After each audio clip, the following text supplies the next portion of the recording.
نحمده ونصلي على رسوله الكريم اما بعد فاعوذ باللہ من الشیطان الرجیم بسم اللہ الرحمن الرحیم۔ الحمدللہ آج ایک مرتبہ پھر ایک اہم مسئلے کے ساتھ آپ کے سامنے حاضری ہوئی ہے۔ وہ مسئلے کے چترال سے ایک ساتھی نے سوال کیے ہیں لیکن میں نام لینا مناسب نہیں سمجھتا۔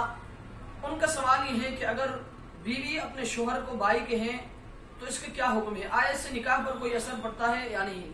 ان کا کہنا یہ کہ ایک عورت نے ہمارے سامنے کئی مرتبہ اس نے اپنے شوہر سے کہا کہ آج کے بعد تم میرے بھائی ہو، کیا ان الفاظ سے نکاح ٹوٹتا ہے یا نہیں، نکاح پر اس کا کوئی اثر ہوتا ہے یا نہیں۔ تو مسئلہ کا سب سے پہلے یہ بات اپنے ذہن میں رکھیں کہ اگر عورت اپنے شوہر کو بائی کہیں تو اس سے نکاح نہیں ٹوٹتا، البتہ عورت کو ان الفاظ سے احتراز کرنا چاہیے۔ عورت کے لیے ایسے الفاظ کہنا جائز نہیں ہے لیکن ان الفاظ کا نکاح پر کوئی اثر نہیں ہوگا۔ فتح القدیر جلد نمبر 3 صفحہ نمبر 230۔ اللہ تبارک و تعالی ہمیں سمجھنے کی توفیق عطا فرمائے۔ وآخر دعوانا ان الحمدللہ رب العالمین۔